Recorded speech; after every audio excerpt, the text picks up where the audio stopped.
전인숙 의원이 주최하고 국회 건강TV가 주관하는 건강보험 보장성 강화 실행 방안 정책 토론회를 시작하도록 하겠습니다. 안녕하십니까? 저는 개회식 선임을 맡은 국회 건강TV 아나운서 김민희입니다. 반갑습니다.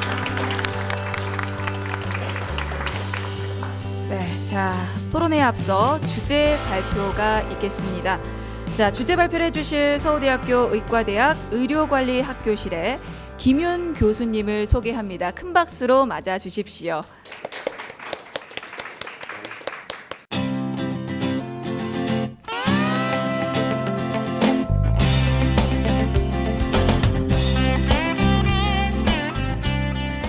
네, 안녕하십니까.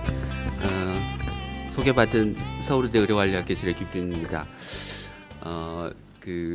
문재인 대통령께서 약속하신 국민들이 병원비 걱정 없는 나라를 만들기 위한 문재인 케어라고 하는 새 정부의 중요한 보건의료 정책이 이제 앞으로 어떻게 추진될 것인가에 관한 구체적인 방향과 계획이 이제 나오는 시기인 것 같습니다.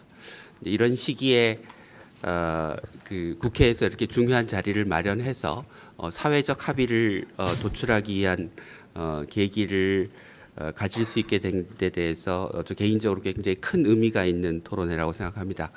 그러면 제가 생각하는 범위 안에서 문재인 케어가 어떻게 하면 성공적으로 추진될 수 있는지에 대해서 말씀을 드리도록 하겠습니다.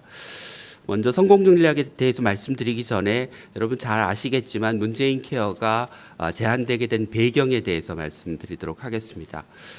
우리나라는 OECD 국가에 가입한 지 꽤 오래되었지만 OECD 국가들에 비하면 건강보험의 보장성이 낮습니다.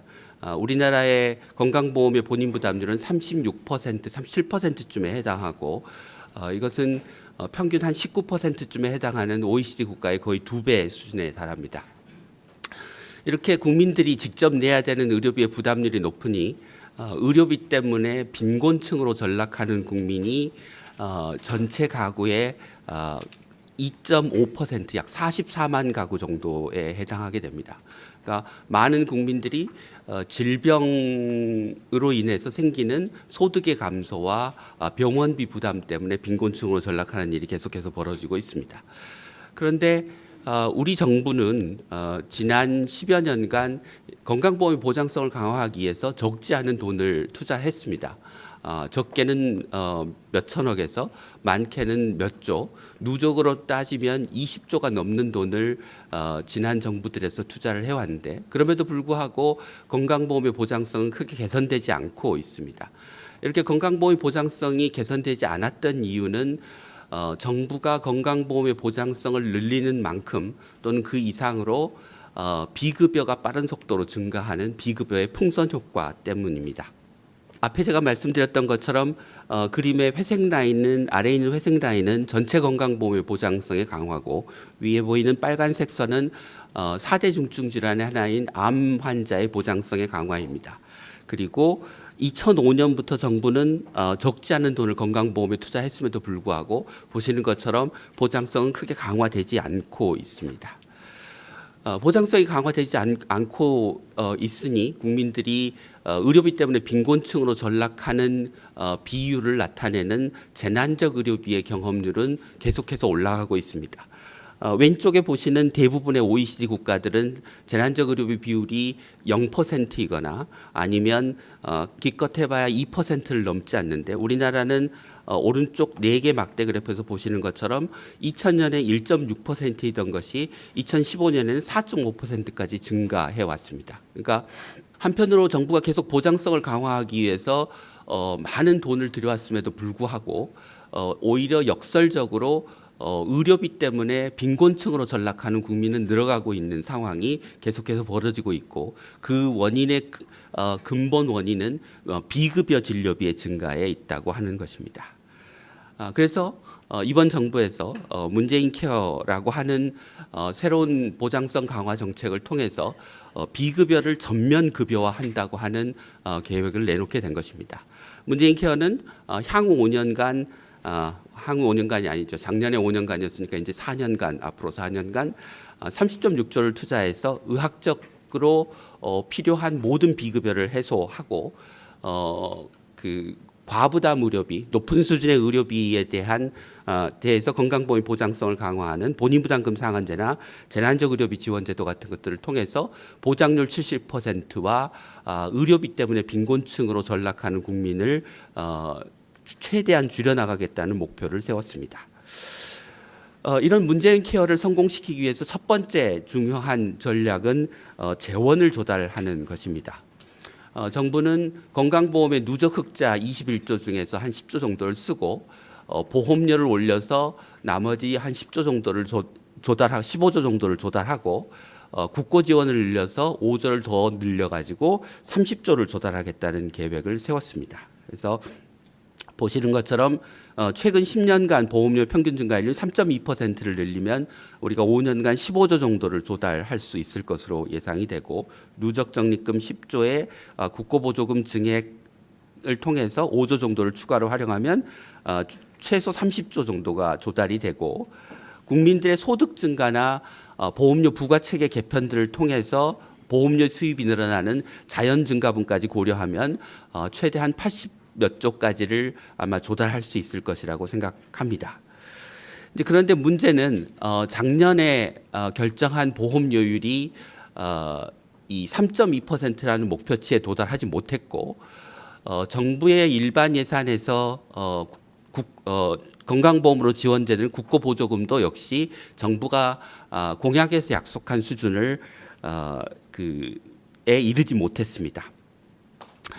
이렇게 된 배경에는 한편으로 보험료를 올리는 것에 대한 국민들의 부담이 있었다고 생각합니다. 물론 3.2%를 올린다고 하는 돈이 큰 부담은 아닙니다. 3.2%를 현재 수준 소득 기준으로 올리면 월 3,600원, 연간으로는 한 44,000원 정도가 되기 때문에 사실은 평균적으로 봤을 때 큰 부담은 아니라고 생각합니다.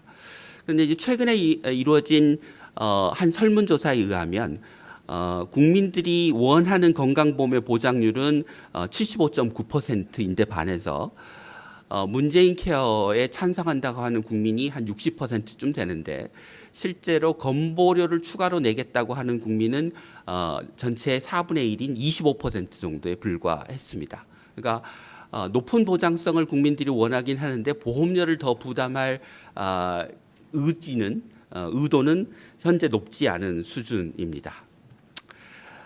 그렇다면 국민들을 어떻게 설득해서 보험료를 더 부담하도록 할 것인가라고 하는 것의 첫 번째로 가장 중요한 것은 국민들이 보험료를 더 내면 얼마나 혜택을 받을 수 있는지를 보여드리고 체감하게 해드리는 것이라고 생각합니다. 현재 건강보험료는 국민들이 10만 원을 내면 평균적으로 18만 원의 혜택을 받습니다. 왜냐하면 국민이 10만 원을 내면 정부나 회사가 그것에 매칭해서 10만 원을 같이 내기 때문에 총액이 20만 원이 되고 그 총액 20만 원의 약 90%에 해당하는 18만 원을 급여비로 받기 때문입니다.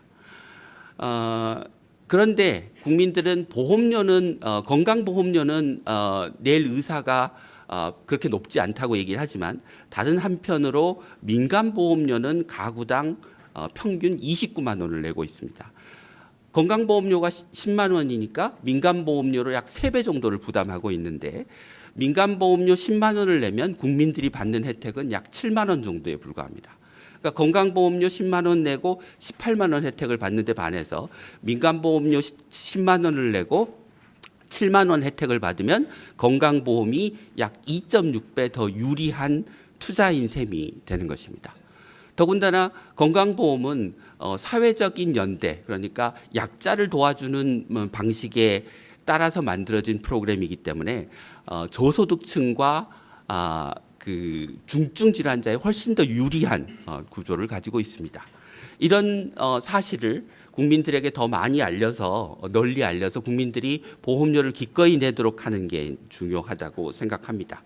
앞서 전혜숙 의원님께서 말씀하셨습니다만 국민들이 보험료를 더 내게 하려면 국민들이 보장성 강화의 혜택을 체감할 수 있도록 해줘야 됩니다. 그래서 초음파 MRI를 포함한 국민들이 체감할 수 있는 보장성 강화를 최대한 조속한 시일 내에 이런 부분의 보장성 강화를 추진해서 급여로 전환해서 국민들이 의료비 부담이 줄어든다고 하는 것을 느낄 수 있도록 해줘야 된다고 생각합니다. 동시에 진료비 영수증 제도 개선이나 비급여 진료가 더 늘어나지 않도록 하는 사전 동의 제도들을 통해서 비급여 풍선 효과로 인해서 보장성 강화의 효과가 상쇄되는 일이 없도록 해야 됩니다.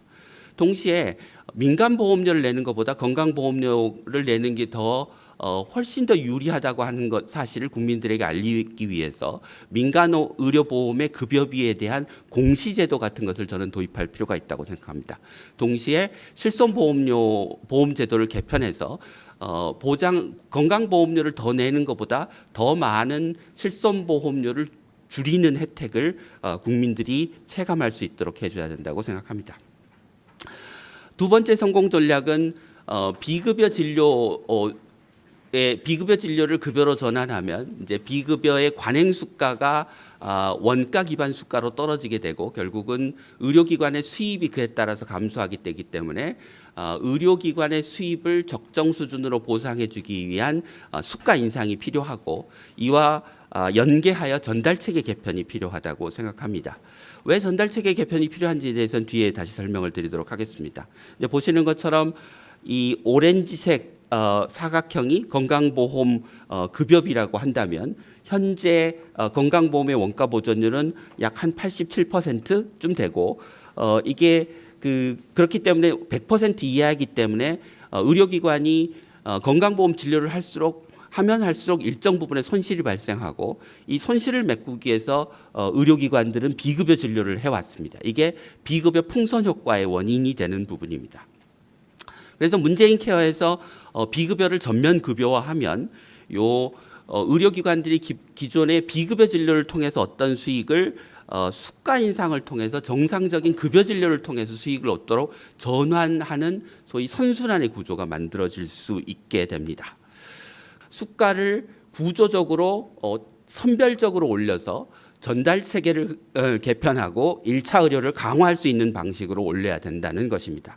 이게 무슨 말씀인지는 뒤에 있는 그래프를 보시면 이게 이제 제가 새로 넣은 그래프인데요. 보시는 그래프는 우리나라 의료기관의 유형별로 건강보험 전체 진료비 중에서 차지하는 구성비가 어떻게 변화하는지를 보여드리는 그림입니다. 2012년에 전체 건강보험 진료비의 32%를 차지하던 의원급의 진료비가 2016년에는 29%로 감소합니다. 그러니까 2012년에서 16년 사이에 전체 진료비의 의원급 진료비의 12.5%가 감소하는 거죠. 그러니까 이런 추세로 가면 매 10년마다 의원급의 진료비는 3분의 1이 줄어듭니다. 그러면 아무리 의원급의 수가를 올려줘 봐야 시간이 지나면 지날수록 환자가 줄어드니 의원급의 진료비는 저수가로 떨어지게 됩니다. 그러니까 저수가는 단지 건강보험 수가의 절대적인 가격의 문제가 아니라 의료 전달 체계 내에서 각각의 유형의 의료기관, 특히 의원급 의료기관이 자기 환자를 계속해서 유지할 수 있을 정도의 볼 수 있을 정도의 경쟁력과 제도를 갖추고 있느냐의 문제고 그 제도의 핵심은 유형별로 자기 역할에 맞는 환자를 진료하도록 하는 전달 체계의 개편입니다. 최근에 이제 전달 체계 개편과 관련된 논의가 진행되고 있는데 의협에서 주로 외과계 개원의 협의회가 의 반대에 부딪혀서 지금 전달 체계 개편이 좌초의 위기에 놓여 있습니다.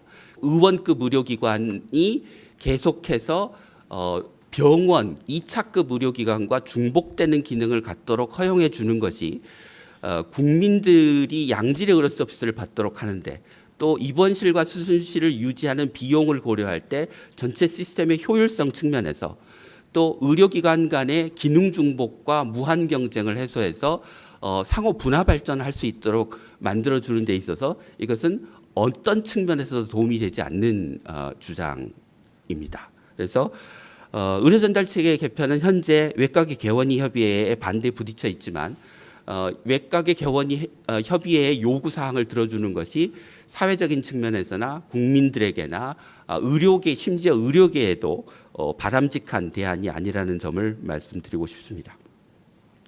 그래서 그 적정 수가를 올려준다고 하는 문재인 케어의 약속이 그냥 기계적인 건강보험 수가의 인상으로 이어지면 다시 개원과는 저수가의 위기에 시간이 지나면 빠지게 될 수밖에 없고, 그런 상황을 해소하기 위해서는 전달체계의 개편과 적정 수가 인상이라고 하는 것이 동시에 이루어져야 된다는 뜻이 되겠습니다.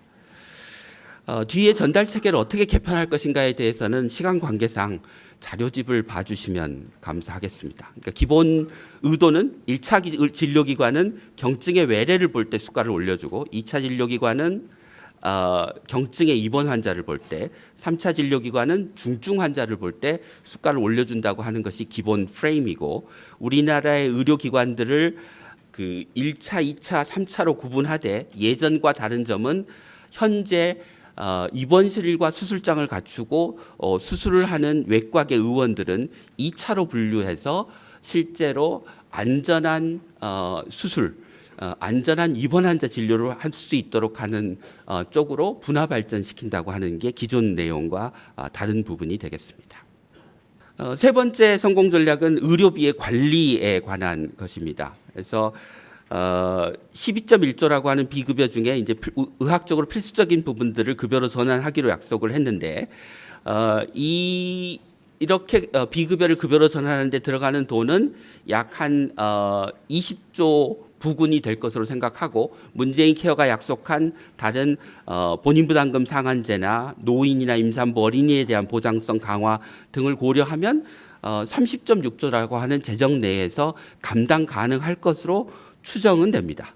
그런데 의료비의 그 지출 규모라고 하는 것은 여러 가지 요인의 영향을 받고, 특히 비급여의 급여 전환으로 인해서 기존의 비급여 수가가 낮아지고 본인 부담률이 낮아지면 의료 이용량이 늘어나고, 그에 따라서 총 재정 규모가 30.6조를 넘어설 가능성이 충분히 존재한다고 생각합니다.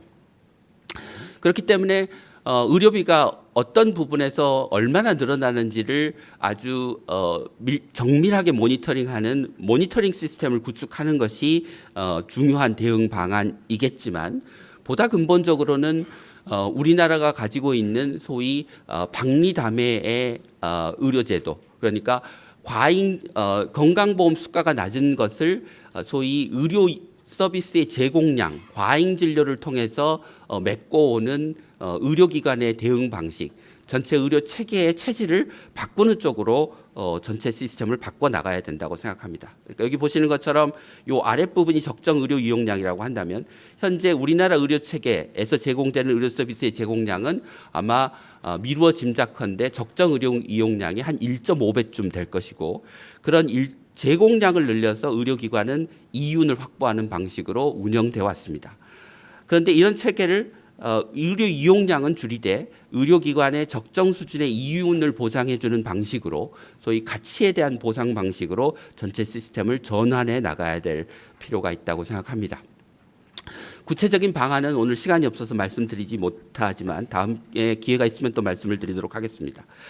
그런데 동시에 이제 우리가 비급여의 급여 전환을 통해서 국민들의 의료비 부담을 줄여주기 위해서는 심사제도를 개선해야 됩니다. 심사제도를 개선해야 되는 이유는 의학적으로 필수적이고 필요한 진료에 대해서 건강보험이 진료비를 삭감하면 의료기관은 비급여 진료를 할 수밖에 없는 상황에 빠지기 때문입니다. 그러니까 의학적으로 필요한 진료는 인정해주고 과잉 진료에 대해서만 통제를 하고 심사를 통해서 조정을 하는 기전을 만들어야 됩니다. 그런데 우리나라의 기존 심사제도가 기계적이고 관료적인 심사제도로 의료계에 많은 불만을 사왔는데, 그 근저에는 심평원이 평가를 받는 체계에 문제가 있습니다. 그러니까 심평원은 공공기관이고 공공기관은 기획재정부에 의해서 평가 지표에 따라서 심사를 받도록 돼 있는데 평가를 받도록 돼 있는데 그 안에 예를 들면 심사 조정률이나 심사 조정 건수와 같은 지표가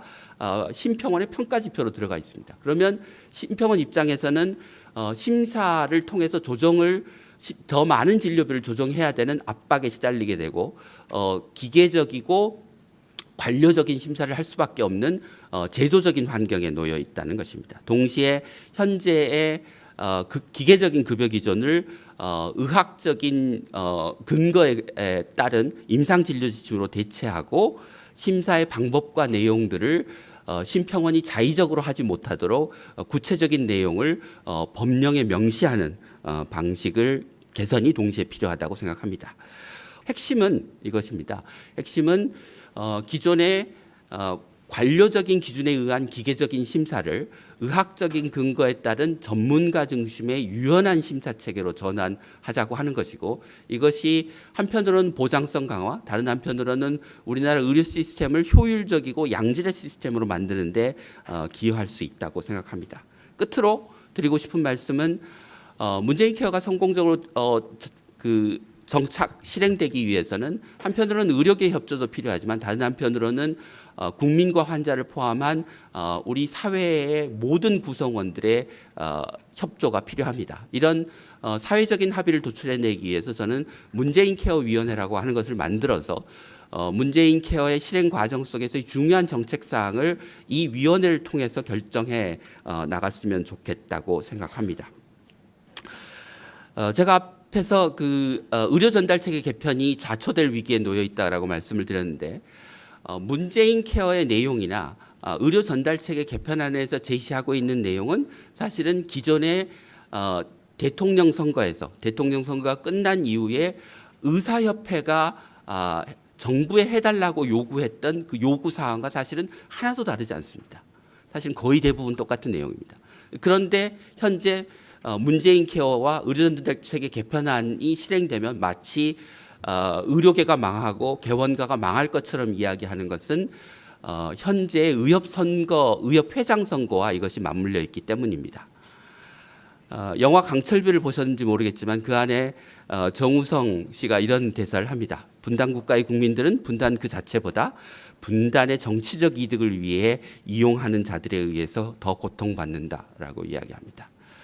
의료제도의 개편 방향, 문재인 케어가 정말 의료계를 위한 것인지 의료계를 고통에 빠뜨리는 것인지에 관한 냉철한 판단이 필요하고 이것을 더 이상 정치적인 목적으로 이용해서 반대하지 않으셨으면 좋겠습니다. 이상입니다. 자, 2부 순서로 바로 넘어가겠습니다. 토론 이제 진행을 할 텐데요. 좌장 및 토론자 분들께서는 앞에 행사장 앞에 위치된 지정석으로 이동해 주시기 바랍니다. 네, 자 그럼 지금부터는 좌장님께 토론 진행을 부탁드리겠습니다. 고맙습니다. 예, 사회자에게 뜨거운 박수 좀 부탁드리겠습니다. 예. 우리 건강보장성 강화 TFT에서도 아주 맹렬한 활동을 하신 김윤 교수님께서 정말 필요한 내용을 그 요점 정리를 거의 다 해주셨습니다. 마지막에 환자단체를 비롯한 문재인 케어 보장성 대책위원회를 하나 만들자 하는 말씀까지 주셔서 제가 TFT 단장으로서 접수를 하고 곧 위원회도 함께 발족을 해서 환자들의 입장도 함께 반영할 수 있는 그런 좋은 계기를 만들어 가도록 노력하겠습니다. 토론을 한다고 너무 수고 많으셨는데 다시 한 번 더 뜨거운 박수 좀 부탁드리겠습니다. 그러면 제가 좀 전에 소개드린 분들께서 앞에 나오셨습니다. 한국제약바이오협회 정우순 상무님, 예, 장우순 상무님, 예. 중앙보건병원의 혈액종양내과 김봉석 교수님 모셨습니다. 예, 고맙습니다. 예, 더불어민주당 조원준 보건의료 전문위원님 나오셨습니다. 예, 한국환자단체 연합회 이사를 맡고 계신 암시민연대 최성철 대표님 나오셨습니다. 예, 쿠키뉴스의 조민규 기자님 나오셨습니다. 예, 요즘 뜨고 있는 분입니다. 보건복지부 손영래 예비급여 비급여 관리팀장님 나오셨습니다. 예, 이분들의 토론을 듣겠습니다. 토론 발표 시간은 약 8분 정도로 하겠습니다. 먼저 장우순 상무님께서 먼저 토론에 임해 주시면 고맙겠습니다. 네, 먼저 그 귀한 자리를 마련해 주신 전혜숙 의원님께 다시 한번 감사드립니다. 저는 보험의약품의 약품비 보장성 강화 정책에 대해서 국한해서 의견을 말씀드리도록 하겠습니다. 정부의 보험의약품 보장성 강화 정책을 살펴보면 첫째는 신약에 대한 환자 접근성을 강화하겠다. 그러면서 동시에 그 신약에 대한 평가 및 퇴출 기준을 강화하겠다. 이렇게 정의하고 있습니다. 두 번째는 제약산업 육성 정책을 고려해서 추진하겠다. 그다음에 세 번째는 지출 합리화라는 이름으로 일괄 인하라든지 그런 급격한 제도 변화 없이 이 보장성 강화 대책을 추진하겠다. 이렇게 밝히고 있습니다. 그래서 이런 점에서 제약바이오협회는 정부의 보장성 강화 대책 및 추진 방향에 대해서 동의하고 적극 협력한다는 입장입니다. 이런 입장을 견지하면서 몇 가지 말씀을 드리겠습니다. 정부의 보험의약품 보장성 강화 정책은 아주 간단합니다. 그러니까 비급여 의약품을 단계적으로 급여로 전환해서 환자의 보장성을 강화하겠다는 내용입니다. 이를 위해서 선별급여 제도를 도입을 했습니다.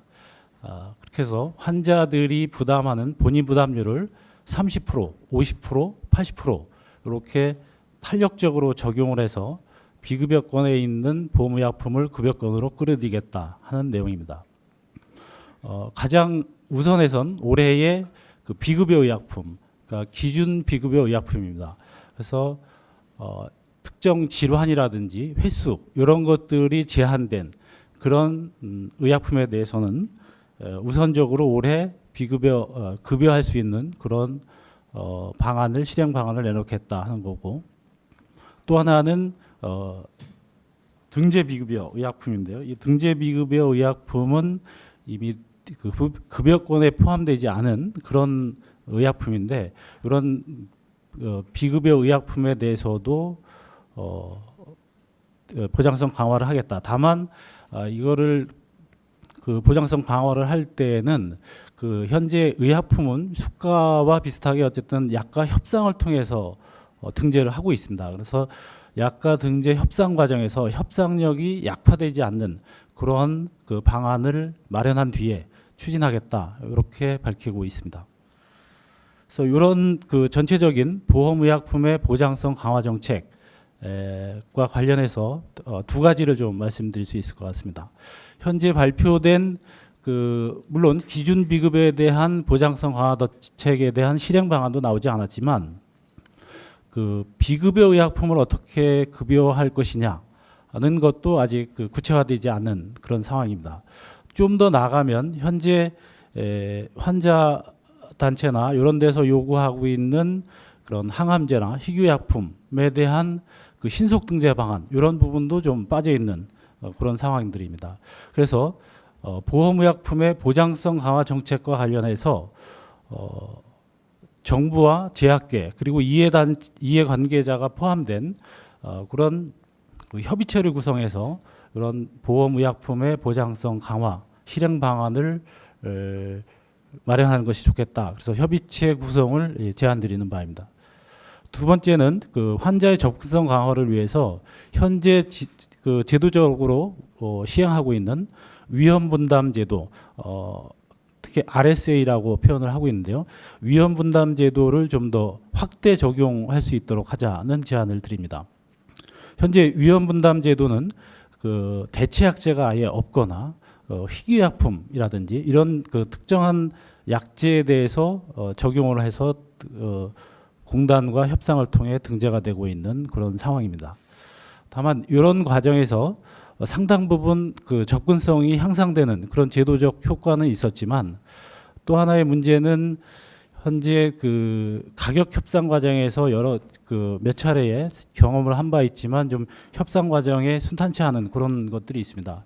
근데 밖의 상황을 보면 그 글로벌 제약 기업들은 그 글로벌 프라이스라 그래서 그 어떤 가격 전략을 가져가고 있는데요. 지금 현재 우리나라의 신약 등재 가격을 참고하는 나라가 오만, 바레인, 사우디아라비아가 중동의 세 개 나라 국가가 우리나라의 약가를 참고를 하고 있습니다. 그런데 올 2월부터 대만에서 아마 우리나라 약가를 참고할 예정이고, 그다음에 내년부터는 캐나다도 아마 우리나라의 약가를 참조하겠다는 그런 계획인 것으로 파악되고 있습니다. 우리나라 약가를 참조하겠다는 것은 우리나라도 현재 약가 협상이나 등재 과정에서 A7이라든지 OECD 가격들을 참고를 하고 있는데, 우리나라 가격이 글로벌 제약사 입장에서는 우리나라의 가격이 그 나라의 가격에 영향을 미치는 것입니다.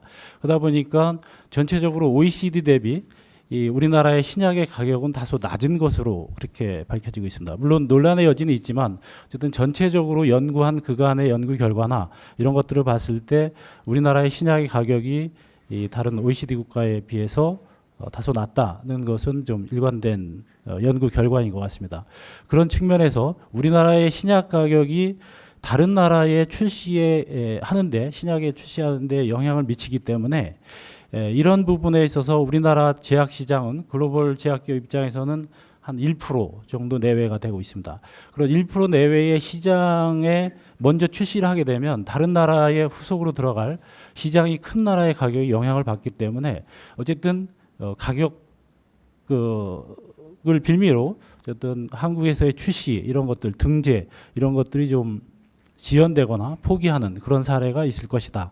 네, 그런 측면으로 유추해 보면 신약의 어떤 등재 과정이 순탄치는 않을 수 있다라고 보여지고요. 그런 연장선상에서 우리나라에서의 보험의약품 가격과 외국에서 참고하는 가격 이런 것들의 이중으로 별도의 가격으로 가는 현재 위험분담제도가 그런 시스템인데요. 이런 위험분담제도의 적용을 너무 타이트하게 대체약제가 없다거나 이런 약제보다는 사회적 필요성, 그다음에 사회 요구도 이런 것들을 반영을 해서 좀 더 폭넓게 이 위험분담제도가 적용될 수 있도록 그렇게 확대 시행해 줄 것을 건의드리고 제안드리는 바입니다. 네, 이상입니다. 예, 수고하십니다. 뜨거운 박수 좀 부탁드리겠습니다. 예, 우리 김윤 교수님께서 주제 발표를 하실 때 사실은 이 약가 문제에 대해서는 좀 언급을 못했습니다. 아마 그래서 조금 이따 주제 발표자께서 약가 문제에 대한 디테일한 부분을 말씀해 주시라고 생각합니다. 다음은 중앙보건협회 혈액종양내과 김봉석 교수님 부탁드립니다. 네, 소개 감사합니다. 저는 대한종양내과학회 보험정책위원장으로 있습니다. 그리고 중앙보건병원에서 혈액종양내과, 즉 암 환자를 치료하는 의사이기도 합니다. 앞에서 발제와 또 많은 이야기를 해주셨는데 저는 문재인 케어가 제시한 전 국민에 대한 그 보장성 강화 중에서 지금 그래도 가장 인구에 회자되고 어려움을 겪고 있다고 판단되는 암 환자에 대한 부분을 좀 더 중점적으로 말씀을 드리고자 합니다. 얼마 전에도 보도됐지만 가족이 중증질환에 걸리면 의료비 때문에 굉장히 힘들어합니다. 때문에 빈곤층으로 전락하는 사례가 종종 보고되기도 합니다. 암 환자에 있어서 메디컬 푸어의 문제는 어제 오늘 이야기가 아닙니다. 이는 또한 환자와 그 가족만으로도 끝나지 않습니다. 얼마 전 암 투병 중인 친구 어머니를 진료비를 마련하기 위해서 재정 보증을 썼던 친구가 젊은 남자가 빚 보증으로 시달리다가 자살한 사례가 보도되기도 했습니다. 이러한 메디컬 푸어는 여전히 우리 주변에서 발생하고 있는 사례입니다. 병원비 걱정 없는 든든한 나라를 표방한 문재인 케어가 이러한 메디컬 푸어 문제에 대해서 근본적인 해결책이 될 수 있는지는 정말 많은 국민적 관심이 쏠리고 있습니다. 그러면 암 치료와 관련된 경제적 부담은 얼마나 될까요? 암은 우리나라의 사망률 1위이고 국민 3명 중에 1명이 암에 걸리는 시대에 살고 있습니다. 그렇기 때문에 이 암과 관련된 사회 경제적 부담은 가장 큰 사례입니다. 저는 종양내과 의사로서 이러한 암 환자를 매일 진료하고 또 처방을 하고 있습니다. 2016년 말에 암 환자를 대상으로 치료와 관련되어서 무엇이 가장 힘드냐라고 하는 설문조사가 있었습니다. 이 암 환자에 대한 인식 현황 조사에서 가장 힘든 것은 경제적 이유라고 이야기하고 있습니다. 즉, 사기 암 환자가 평균 암 치료 비용은 약 1년에 2,800여만 원, 그중에서 약 70%인 2천만 원 정도를 비급여 항암제에 쓰고 있다고 대답을 하였습니다. 또 전체 환자 중에서 62%는 이러한 비급여 항암제를 지속해서 투여받는 게 어렵다. 그리고 약 5명, 그리고 4명 중에 1명은, 즉 22%는 치료를 중단할 수밖에 없었다고 대답을 하였습니다. 이는 병이 악화돼서가 아닙니다. 돈이 없어서 효과가 있는 치료인데도 불구하고 중단했다는 이야기입니다.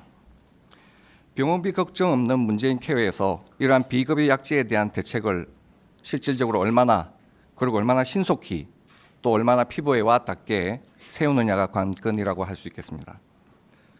그러면 국내에서 현재 항암제와 관련된 보장성은 어느 정도인지를 잠깐 말씀드리겠습니다. 국내 암 치료의 약제 보장성 상황은 2007년부터 시작해서 작년 2017년 12월까지 약 75개의 품목이 허가되어서 지금까지 46개 품목이 급여되었습니다. 급여율은 61%입니다. 잘 아시겠지만 작년 2016년 5월에 한국암치료보장성 확대협력단, 즉 KCCA라고 하는 단체에서 발표한 걸 보면 당시에는 29%였습니다. 지금 현재 61%입니다. 이는 현재 OECD의 보장률인 62%와 거의 같습니다. 이제는 급여율에 있어서는 OECD만큼 다가왔습니다.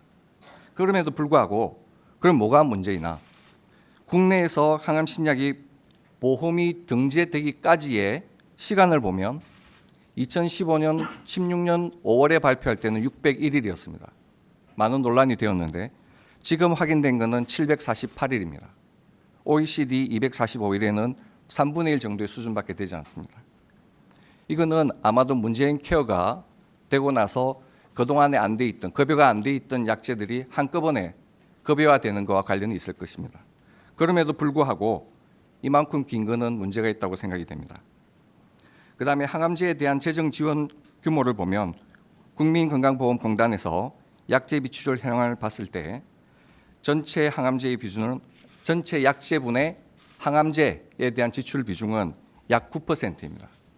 이는 OECD 평균이 약 19%인 것에 비하면 2분의 1 수준에도 안 됩니다.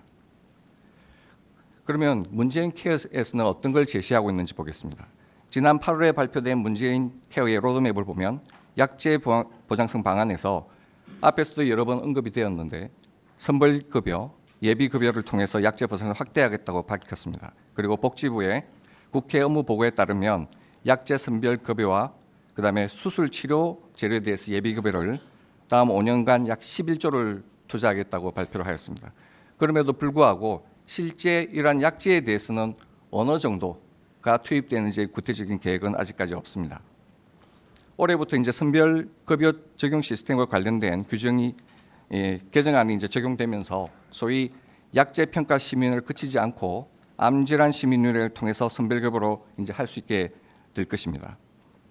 그렇지만 이러한 환자 전액 본인 부담 약제의 급여화에 대해서는 아직까지 기본 계획이 없는 만큼 그에 대한 구체적인 방안이 제시되기를 기대합니다. 또한 많은 중증질환 환자들이 경제적으로 힘들어하는 이런 고가 신약에 대해서는 2022년 5년 뒤까지 경제성 평가 제도를 면제하고 위험 분담 제도를 연계해서 가능한 신속 등재 방안을 마련하고 했지만 5년 뒤면 현 정부의 마지막 연도입니다. 그때까지 이러한 제도가 빨리 정착이 돼서 실행될지는 의문이 아닐 수 없습니다.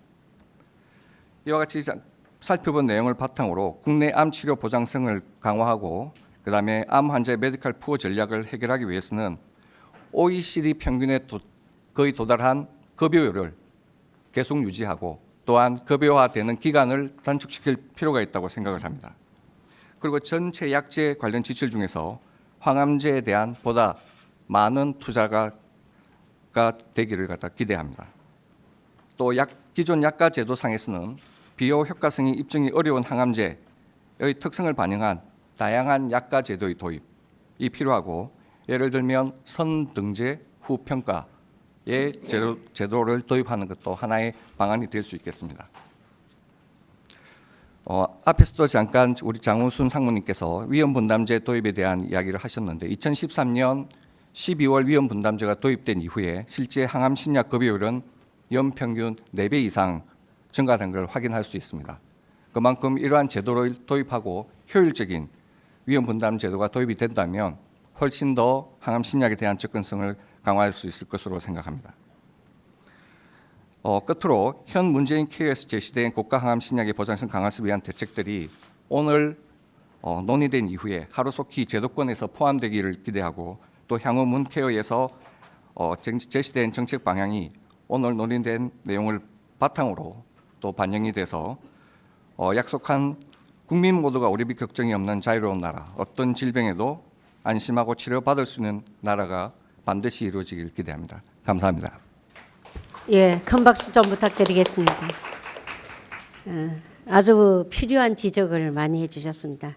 항암제에 대한 오늘 뭐 정말 약제에 대한 얘기들이 아주 실제적으로 많이 필요합니다.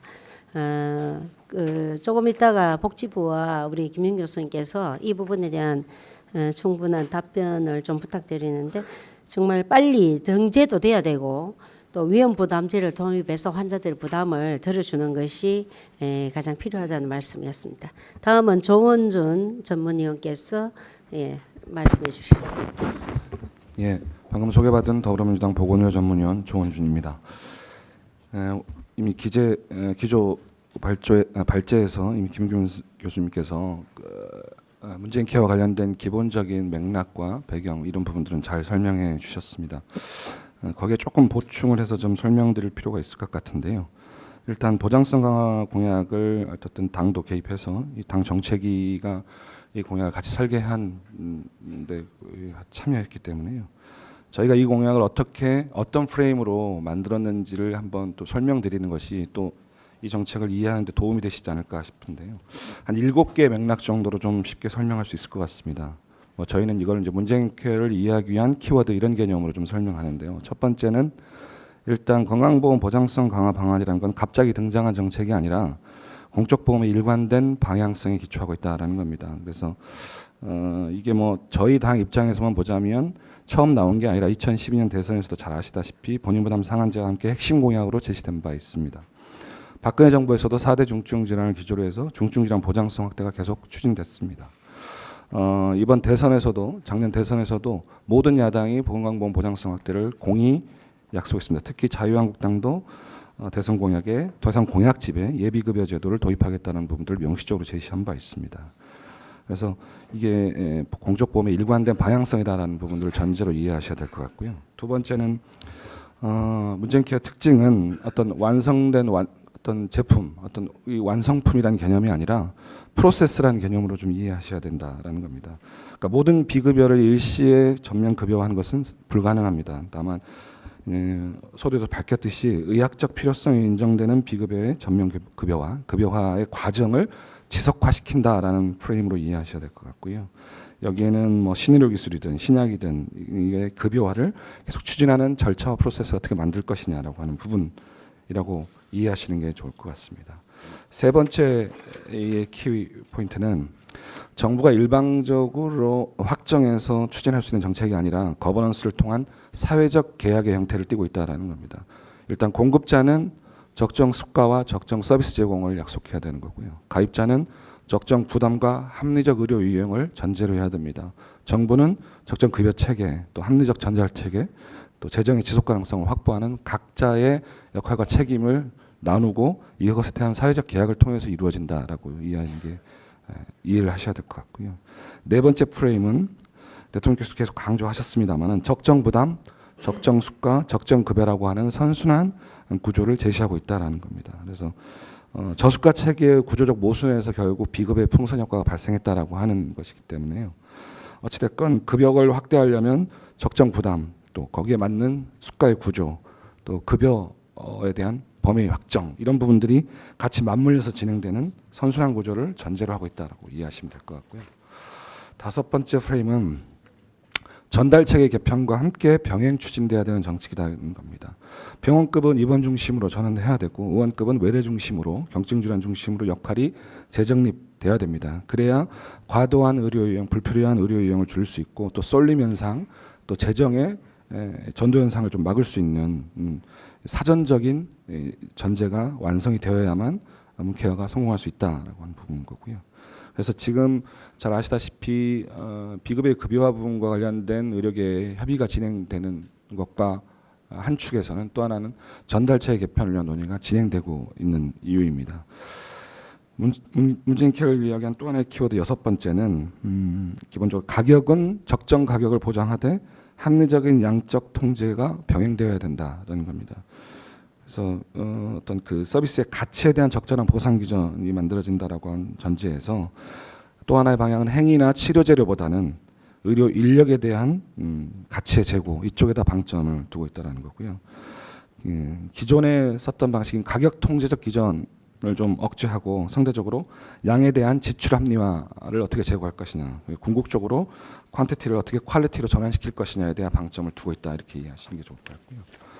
마지막으로 일곱 번째는 이제 환자의 접근성과 관련 있는 건데 의약품의 접근성은 획기적으로 높이되 평가와 퇴출을 강화하는 방식이다라는 겁니다. 그러니까 신약과 신의료기술에 대한 환자의 접근성을 굉장히 강화하는 쪽으로 했습니다. 특히 뭐 그게 어떤 형태든 예비급여 형태든 어쨌든 적극적 급여와 또 오늘 제안하신 신속등재라고 하는 부분들을 적극적으로 검토할 필요가 있다고 봅니다.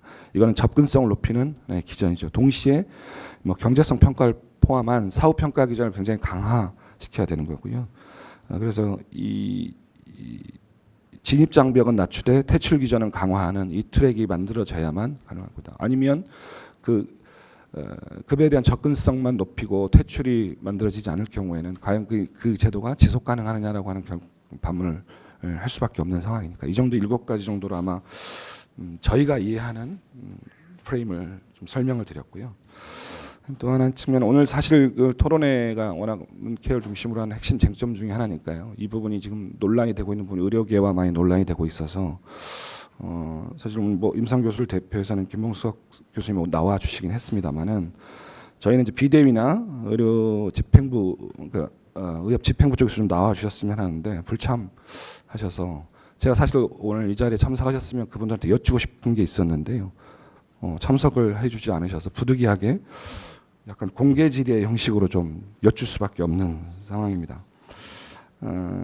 의료계 지금 문재인 케어를 비판하고 있는 여러 맥락 중에 하나가 보장성 70% 달성이라고 하는 것이 무리다, 그러니까 사회적으로 용인하기 어렵다라고 하는 부분이고요.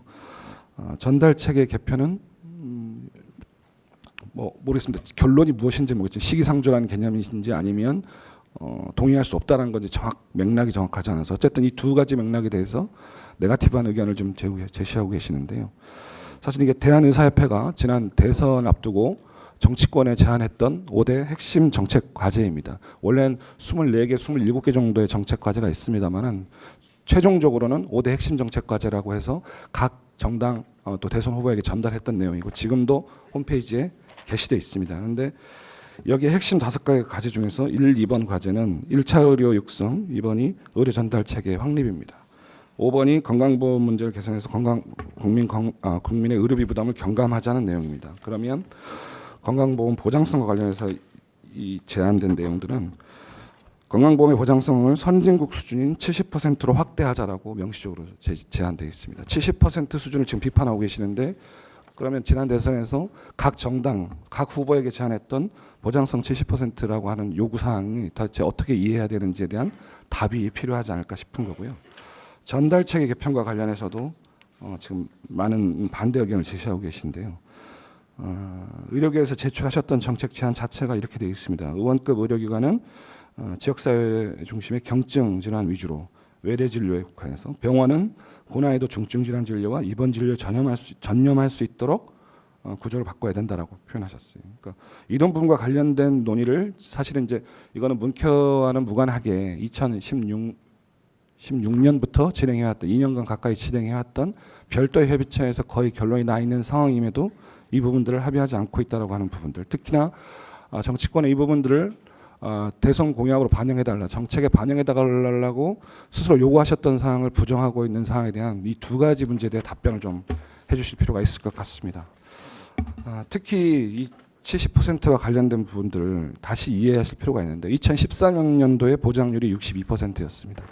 15년도가 64.2%였습니다. 박근혜 정부가 들어서서 중기 보장성 계획에 따라서 보장률 목표를 68%로 잡았었습니다.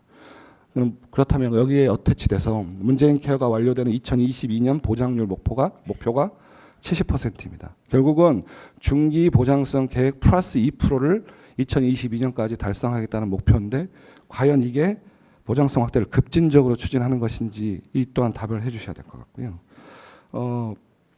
결국 새 정부 임기 동안 중기 보장성 플러스 2% 정도 수준의 보장성을 확대하는 계획에 대해서 갑자기 그 2년간 아무런 말씀이 없다가 재정 파탄, 또 뭐 의료 체계 붕괴, 국민 피해 이런 걸 운운하시면서 본인들이 스스로 요구했던 대선 공약을 비판하는 모습을 국민들이 과연 어떻게 이해해야 될지 좀 난감하고요.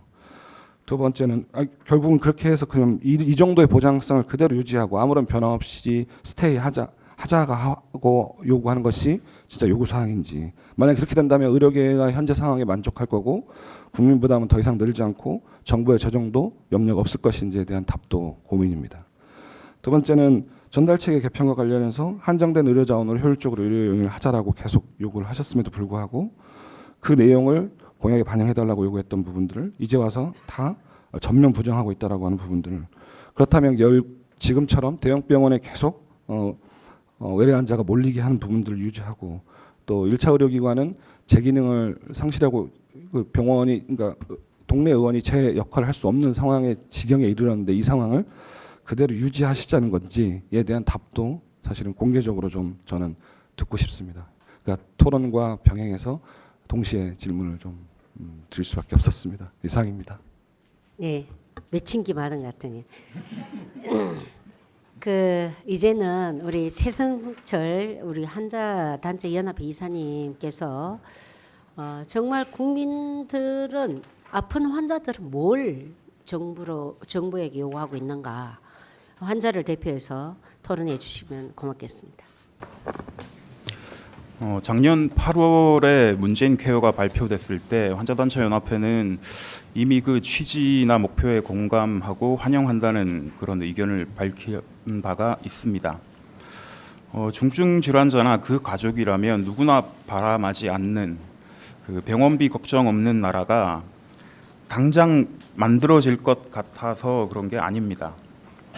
문재인 케어는 그 수치를 봐도 알 수 있지만 목표가 달성되더라도 여전히 환자의 부담은 클 것이고 획기적인 어떤 보장성의 확대가 이루어지지는 못할 거라고 봅니다.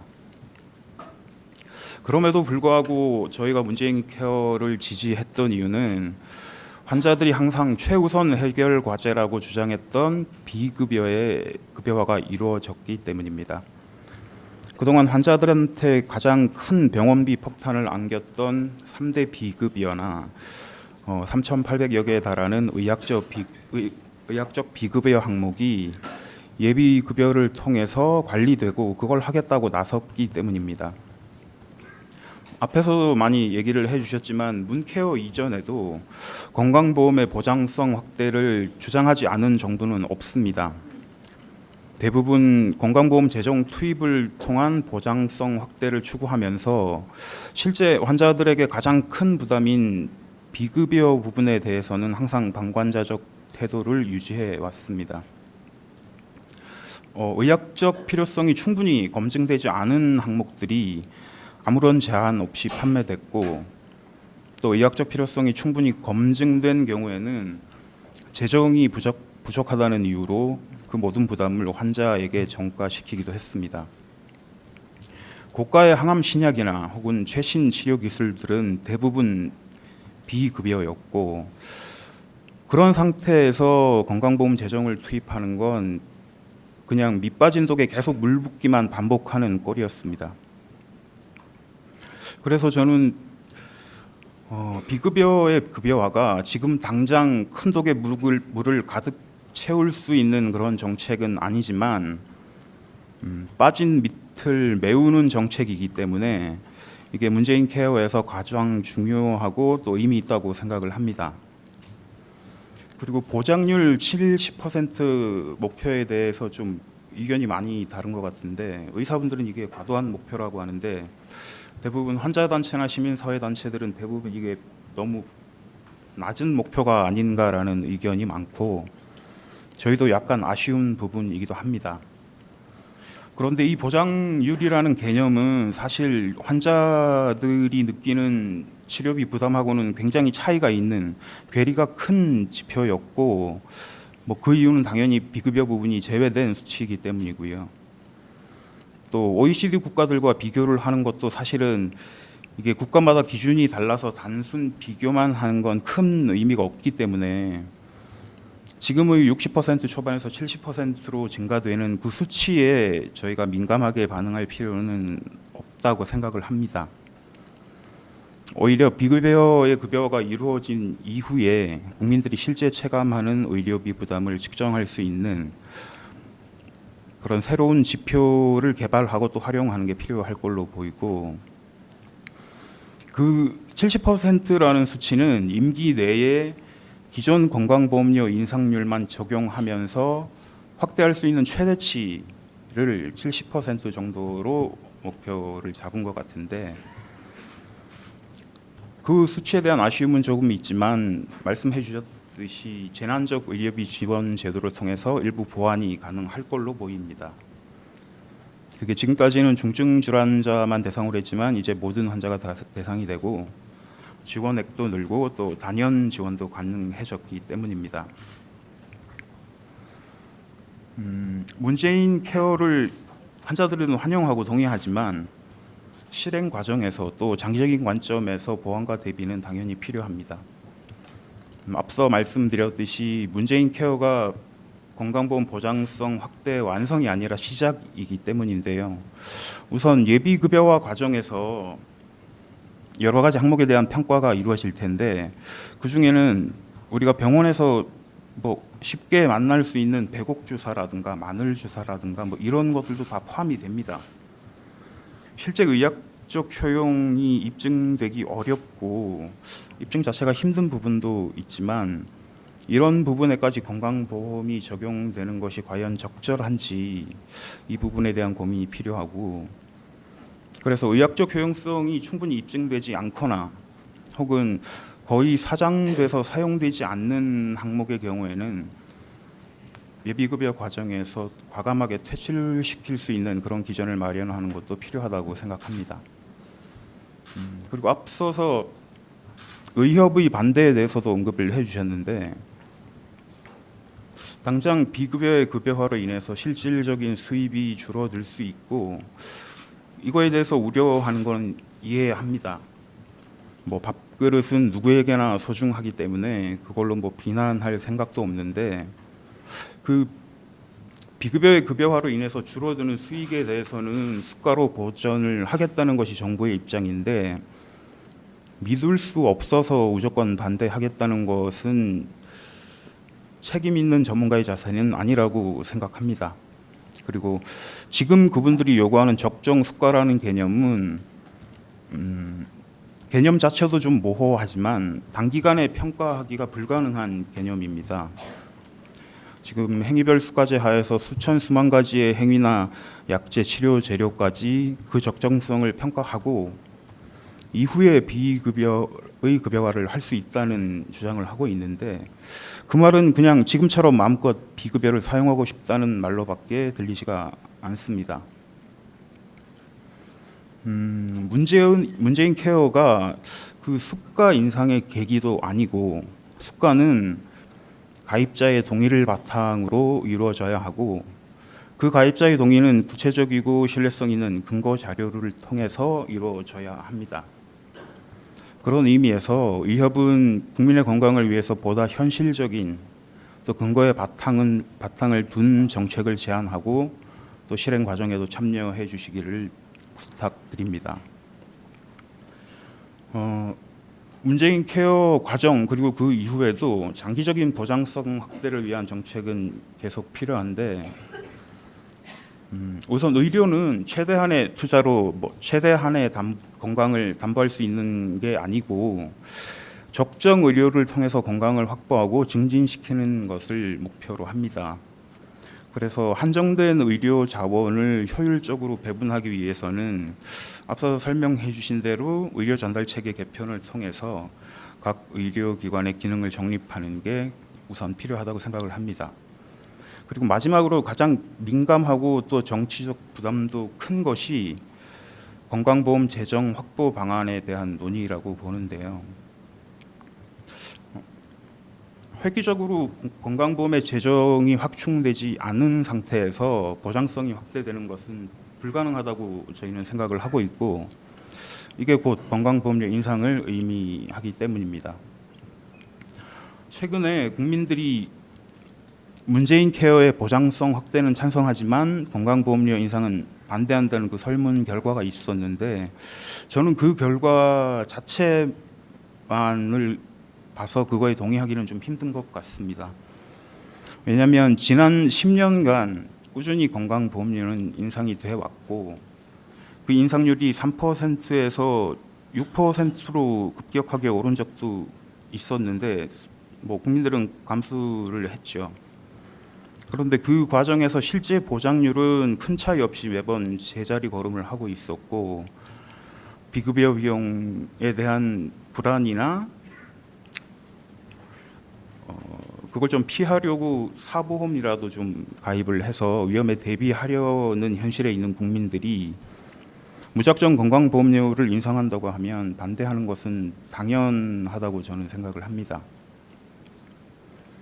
사보험이 없어도 건강보험 하나만으로도 병원비 걱정을 안 해도 된다는 걸 보여준다면 그리고 보장성 확대를 위해서 어떤 구체적인 항목이 어떤 비용이 들고 가입자가 얼마를 부담해야 하는지 이런 게 투명하게 공개되면 보험료 인상에 반대할 국민은 많지 않을 거라고 생각을 합니다.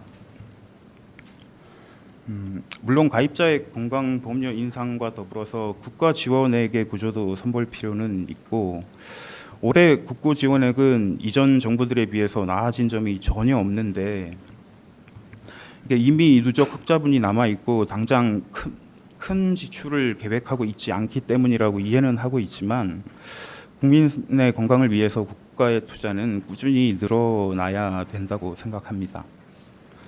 그래서 이런 부분에 대한 논의가 앞으로 지속적으로 필요하기 때문에 사회적 공론화와 또 논의 기구를 마련하는 것도 꼭 필요하다고 생각을 합니다. 이상입니다. 예, 큰 박수 좀 부탁드리겠습니다.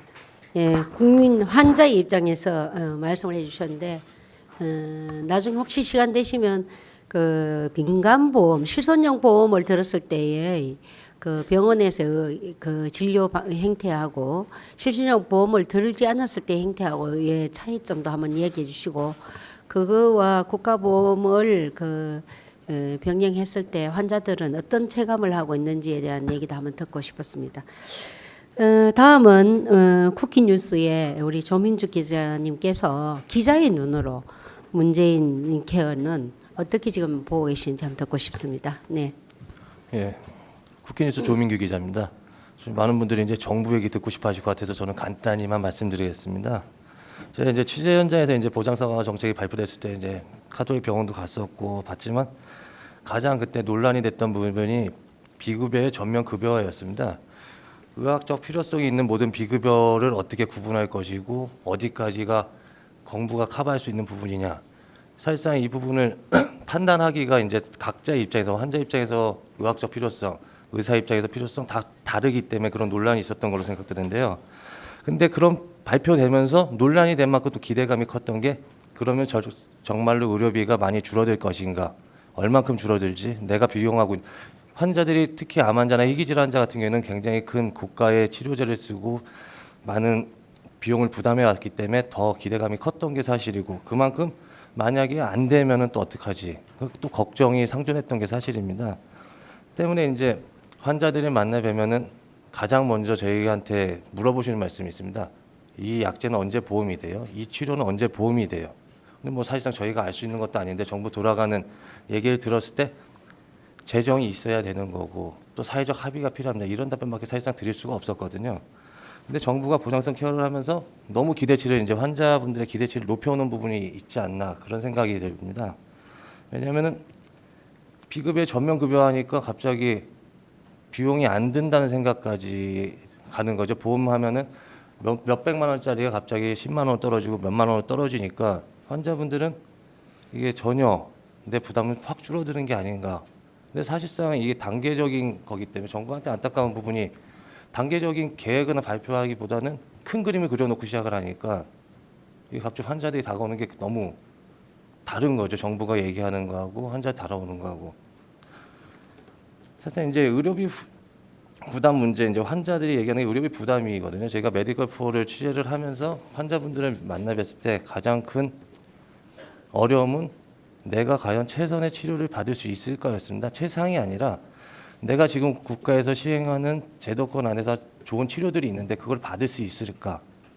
근데 대체적으로 받고는 계시는데 못 받는 분들이 그 가장 이제 비용이 많이 드는 쪽, 그런 분들은 자기 혜택을 받는 쪽에 있는데 약간 소외된 쪽에 또 있습니다. 그게 어떤 부분이냐면은 비용을 그만큼도 지불할 수 없는 분들인 거죠. 결과적으로 100만 원에서 일반 보통에서 100만 원에서 약제를 처방을 받았을 때 50만 원 보험을 해주면 50만 원 지불할 수 있는 분은 굉장히 많습니다. 근데 나머지 10만 원으로 떨어졌을 때 또 혜택 볼 분이 굉장히 많거든요. 이 가격 갭 차이가 굉장히 큽니다. 그럼 정부에서 급여의 전면 급여화를 했을 때 그 어느 정도의 가이드라인이냐, 100%가 아니라고 이제 정부가 얘기를 하니까 갑자기 환자들은 허탈해지는 거죠. 10%를 소득만큼 낮추는데 저희 국가에서 소득계층으로 나는 보험료나 그런 부분에서는 항상 사각지대가 있거든요. 사례를 하나 말씀드리면 옛날 위암 4기 환자분 한번 뵀었는데요. 그분은 항상 치료를 받기 위해서 병원까지 걸어 다니세요. 왜냐하면은 택시비가 한 10,000원 정도 나오시는데 진통제를 사는 비용이 한 그 정도 된다고 합니다. 몇 알 사는데. 그러니까 보험이 됐을 때는 택시 타고 다니는데 보험권 안에서 혜택을 받다가 어느 기간 넘었을 때 보험 혜택 못 받는 기간이 되면은 본인이 10,000원을 지불해야 되는데 암이 위암 4기가 돼가지고 통증을 느끼는데 그런 비용을 내가 걸어 다니는 통증이 덜하다는 거죠, 그분이. 이런 괴리감이 너무 큰 상황에서 정부의 그 기대감 높여주는 것, 이게 좀 너무 아쉬웠다는 생각이 많이 들고요. 또 하나 이제 특히 환자들이 신약 접근성에 대해서 굉장히 많은 얘기를 하십니다. 신약이 들어오면은 기본적으로 해외에서 요즘에는 워낙 인터넷이 발달해서 해외에서 약이 개발되면은 환자분들이 다 알고 계세요. 어떤 성분에 어떤 제제인지 다 알고 계시는데 우리나라까지 들어오는데 너무 기간이 깁니다. 근데 우리나라에 들어왔을 때도 과연 내가 쓸 수 있을까를 또 고민을 해야 됩니다. 허가 과정이 있고 허가를 받았는데 이게 또 허가 사항이라는 걸 굉장히 복잡하게 돼 있기 때문에 그 환자들이 내가 대상자인지 아닌지 모르고 의사분들이 말씀해 주셔야 되는데 대상이 된다고 얘기를 하는데 또 비용이 천문학적이에요. 비급여이기 때문에. 근데 또 급여를 들어간다고 하면은 급여 과정에서 쓸 수도 있지만 못 쓸 수도 있거든요. 그런 굉장한 심적 고통, 이중고를 겪고 계신 거죠. 비용적인 부담과 함께 내가 쓸 수 있을까 없을까 이런 새로운 또 심적 고통과 재정적 고통을 두 개를 다 겪어야 되니까 너무 어려워 계셨고 그런 분들한테 사실상 답을 드릴 수 있는 부분은 뭐 기자로서가 아니라 정부가 굉장히 하기 힘들 겁니다. 왜? 우선순위라는 게 있고 그리고 어느 사회적 합의가 필요하고 재정이 필요하고 이런 부분들 고려해야 하기 때문에 굉장히 고민이 많았고 저도 답변을 못 드렸던 부분인데 그래서 결과적으로 환자들한테 접근성을 높일 수 있는 방법은 재정이 있어야 된다는 결국 돈을 어떻게 해서 마련을 해야 되느냐 항상 결론은 그쪽으로 나왔습니다. 지금도 지금 주제가 환자 보장성 강화 무엇이 필요한가? 다 해줄 수 있죠, 정부는. 돈이 있으면. 그래서 저희는 항상 정부에 어떻게 돈을 마련할 것인가를 질문을 드리고 환자분들은 어떤 혜택을 받을 수 있게 저희한테 요구를 하십시오. 그 비용이 어느 정도인지. 항상 그런 요구를 말씀을 드립니다. 그럼 재정을 어떻게 모아야 되느냐? 그게 가장 이번 문재인 케어의 핵심인 것 같은데요. 지금 30조 6천억 원 갖고 다 된다. 기본적인 비급여 전면 급여가 어느 정도 규모에서 몇천 개라고 얘기는 했지만 사실상 그 이상 새로운 비급여가 생기는 것에 대해서는 정확하게 말씀을 안 해주셨거든요, 정부에서. 그런 부분에 대해서 환자들 불안감을 느끼고 국민들 불안감을 느끼는데 그럼 과연 어느 정도까지 30조 6천억 원이 과연 타당한가가 판단이 될 수가 없는 부분이죠, 그런 부분에서. 그러면은 가장 중요한 건 재정 건전화를 시키자. 재정 건전화 시키는 방법이 사실상 굉장히 많습니다. 누수되는 건강보험 재정에서 누수되는 부분이 저희가 이제 사무장병원이나 불법 행위들 하는 부분, 사실상 그런 데를 누수되는 게 연간 몇백억씩 되고요. 적발 안 되는 것 치면 굉장히 큰 금액들이 있습니다. 근데 그런 거를 정부가 계속 노력을 해왔지만 정확하게 잡아낼 수가 없는 게 현실이거든요. 그런 부분에 대한 대책들이 좀 더 강하게 나가야 되지 않나 그런 생각이 들고 또 이제 건강보험료 아까 말씀하셨는데 저도 사실 주재 발표자께서 말씀하신 거 건강보험 인상을 굉장히 부담스러워한다. 사실 제가 만나 뵀던 분들은 전혀 그렇지가 않거든요. 환자분들은 특히 왜 내가 혜택을 받으니까 건강하면 좀 돈이 아까울 수는 당연히 있겠지만 혜택을 받는다. 내 가족이 한 번씩 겪으면은 건강보험 인상에 당연히 찬성합니다. 왜 그 한계가 몇백만 원씩 올라가는 게 아니잖아요. 그런 적정선이 있기 때문에 3%에서 5% 그리고 공단에서 저번에 작년에 조사한 게 있는데 설문 조사를 했었죠, 홈페이지에서. 대부분의 많은 분들이 댓글이 저는 찬성합니다. 보장성 강화만 된다면. 대부분 그런 건데 정부에서는 이제 선거 다가오고 아니면은 또 어떤 이슈에 항상 휘말리기 때문에 그런 걸 얘기를 못 하는 거죠. 사실상 저는 이번이 제일 적기라고 생각하는 게 모든 걸 다 터놓고 보다 강화해야 되고 돈이 필요하다는 걸 모두 다 인지를 하고 있는 상황에서 정부가 한번 푸시해 주면은 각계에서 도와줄 수 있는 상황이 된 것 같습니다. 지금 제가 필드를 돌아다니면서 판단했을 때는 그런 부분을 갖다가 정부가 단순히 5년 계획이 아니라 더 장기적으로 바라볼 수 있는 안목에서 추진을 한다면은 강행을 해도 괜찮지 않나 그런 생각이 듭니다. 그 결과적으로 가장 중요한 거는 아까도 말씀드렸지만 최선의 의료 서비스를 받는 게 환자들의 목표고 그 최선의 서비스를 제공하는 게 의료인의 목표입니다, 사실상. 근데 수가 나오고 막 계속 내부에서 굉장히 어려운 얘기들 말씀하시는데 그게 중요한 게 아니라 어떻게 하면 최선인가. 적정이 아니라 최선을 했으면은 최선을 만들 수 있는 방법을 좀 정부나 각계가 논의를 해줬으면 하는 게 기자 취재하면서 했던 생각이고 그게 그런 기대를 항상 갖고 있습니다. 이상입니다. 네, 큰 박수 좀 부탁드립니다. 아주 예리하게 잘 파헤친 것 같습니다. 사실은 이 건강보장성 강화 TFT 단장을 제가 맡아서 하면서 이거는 핵심을 잘 짚었다. 비급여의 급여화. 이것이 되지 않으면 절대 이 건강보장성 강화는 성공할 수가 없습니다. 이 핵심을 잘 짚고 특히 또 대통령님의 이름을 걸고 대통령께서 큰 관심을 가지기 때문에 정부 부처가 아주 일사불란하게 잘 움직여 줄 수 있을 것이다 라는 생각과 희망이 다른 때보다는 보장성 강화에 더 접근할 수 있는 일이 아닌가 이렇게 생각합니다. 그런 의미에서 우리 손영래 팀장님께서 오늘 이 전체적인 주제 발표 토론 들으시면서 정부 부처의 얘기를 이렇게 총망라해서 한번 말씀해 주시는 것이 저희들에게 이 보장성 강화를 위한 큰 도움이 되리라고 생각합니다. 큰 박수로 토론을 듣겠습니다. 예, 오늘 토론회 이렇게 만들어 주신 의원님께 다시 한번 감사 말씀드립니다. 많은 분들이 많은 말씀하셨는데 사실 이번에 이 건강보험 보장성 대책은 저희 정부가 내적으로 평가하기에도 실질적으로 보장성을 강화하는 한편으로 수가를 둘러싸고 있는 의료 체계 문제를 좀 종합적으로 개선할 수 있는 상당히 이 진전된 정책이라고 평가를 하고 있습니다. 그래서 어떻게 보면 향후 좀 시간이 흐른 후에 이 시기가 대한민국 의료 체계에 대한 정책이나 건강보험 정책에서 대단히 중요한 변화의 계기가 됐다라고 좀 평가받기를 좀 기대하고 있는 측면이 큽니다. 이 두 가지 측면에서 이게 서로 종합적으로 전개되고 있는데 우선은 이제 보장성에 있어서는 가장 핵심적인 부분들은 확실히 비급여의 급여화입니다. 의학적 비급여를 전면적으로 급여화하겠다라고 하는 거고 그 부분을 통해서 좀 이게 한 10년간 정체돼 있던 보장률 저희가 지금 63%라고 하는데 10년 이상을 지금 갇혀 있는데 이 부분을 적어도 한 70% 수준까지는 끌어올려 보자라고 하는 그런 목표가 있는 부분들입니다. 보장성은 실질적으로 크게 세 파트로 전개되는데 하나는 이제 MRI 초음파를 보호화한다는 게 사실 건강보험 입장에서는 한 20년간의 이 숙제였습니다. MRI 초음파는 의학적 효과성이나 효능성에서 누구도 부인 못하는 꼭 필요한 이 진단 장비입니다. 그래서 지금까지 저희가 건강보험 재정 때문에 20년 이상을 지금 이 부분을 건강보험을 못하고 있었는데 이번 기회에는 전체적으로 다 급여화한다는 게 하나고요. 두 번째 중증 환자에서 가장 큰 부담이 될 수 있는 3대 비급여 부분을 해소시키겠다는 겁니다.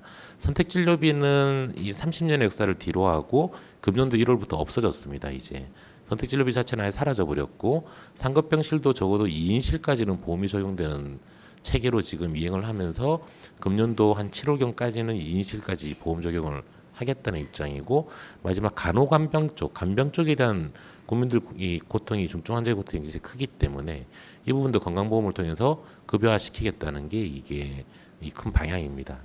그리고 마지막 세 번째로는 이제 기타 여러 의학적으로 비급여 부분에 있어서는 치료에 필요한 부분들은 전체적으로 다 5년간에 걸쳐 급여화하겠다라고 하는 게 큰 목표입니다.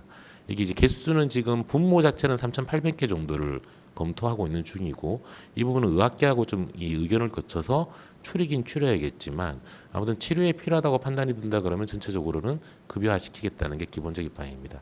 이런 비급여를 급여화하면서 저소득층에 대한 이 안전장치를 좀 더 강화시켜서 재난적 급여와 가계 파탄을 좀 막아내자라고 하는 게 이번 보장성의 실질적 내용입니다. 이렇게 된다 그러면 사실 선진국 수준인 보장률 80%까지 가면 좋겠지만 그까지 가지는 못할 것 같고 이번 정부 내에서 한 70% 수준까지는 도달할 거라고 보고 있고요.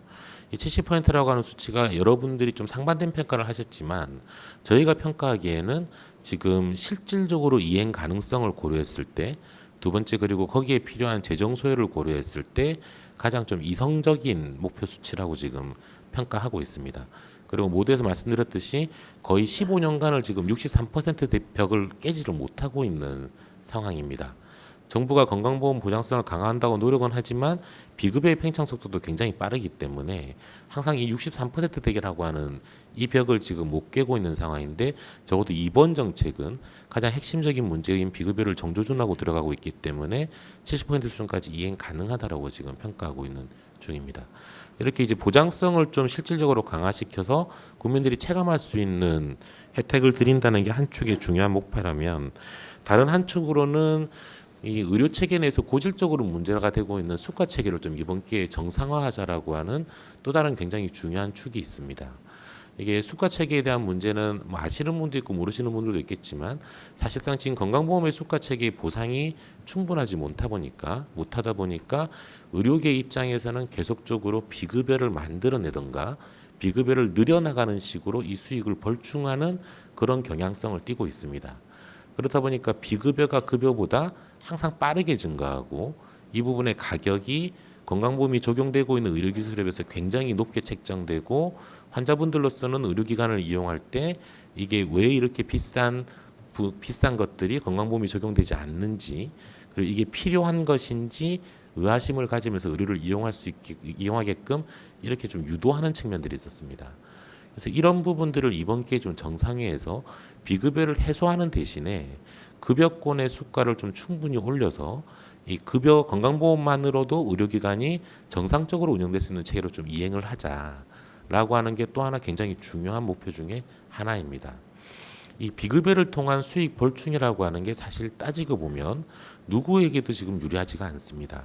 환자분들은 말씀드렸듯이 왠지 이게 건강보험이 적용되지 않는 걸 나한테 강제한다라는 의심을 계속 하시게 됩니다. 진료를 받으시면서. 반면에 의료인이나 의사들이나 의료기관 입장에서도 정상적인 진료인 급여 진료보다 비급여를 얼마나 좀 많이 하는가가 의료기관 경영 수지에 굉장히 중요해지기 때문에 자꾸 진료가 왜곡될 위험성이 있습니다. 이런 부분들에서. 그리고 저희 정부 입장에서는 좀 더 비용 효과적인 치료 쪽에 돈이 투자되는 게 아니라 비용 효과성이 떨어진다고 판단해서 놔뒀던 비급여 부분으로 돈이 자꾸 빠져나가고 전체적인 국민 의료비가 효율적으로 집행되지 못하는 문제들이 계속 봉착되게 됩니다. 사실 누구도 이런 구조 속에서는 좀 행복하기 힘든 구조이기 때문에 이번 기회에 비급여를 해소하고 급여권의 수가를 좀 정상화시켜서 의사들이나 환자들이나 그리고 정부 입장에서도 모두가 좀 상생할 수 있는 의료 개혁을 좀 해보자라고 하는 게 굉장히 중요한 내용 중에 하나입니다. 다만 이 급여 수가 인상에 있어서는 저희가 가급적이면 비급여의 급여화로 인해서 발생되는 손실을 좀 고려해서 이 손실이 집중되고 있는 의료기관 종별이나 진료 과목을 고려해서 아마 수가를 인상하게 될 거고, 또 하나 중요한 방향은 저희가 지금 기계나 장비에 대한 수가는 좀 높은데 사람에 대한 수가가 상당히 낮은 편이라서 의사의 노동력이나 기타 간호사나 다른 분들의 노동 가치에 대한 수가를 좀 올려나가면서 의료전달 체계를 좀 개선하는 방향으로 수가 인상을 해보자라고 하는 게 기본적인 방향입니다. 이런 종합적인 좀 이 관점 하에서 이번에 이 건강보험 보장성 대책은 짜져 있고, 그래서 사실은 국민들뿐만 아니라 이 의료 공급을 하고 있는 의료 공급자 쪽도 서로 상생할 수 있는 어떤 그런 정책이라고 저희는 판단하고 있고, 그런 선의를 좀 기반으로 정책은 설계되어 있습니다. 사실은 지금 의료계 쪽에서는 상당히 많은 우려를 하면서 여기에 좀 반대하는 모습들을 좀 보이다 보니까 사실은 저희가 실무적으로 좀 준비하는데 약간의 차질이 생기고 있고 시간들이 좀 정체되고 있는 상태들입니다.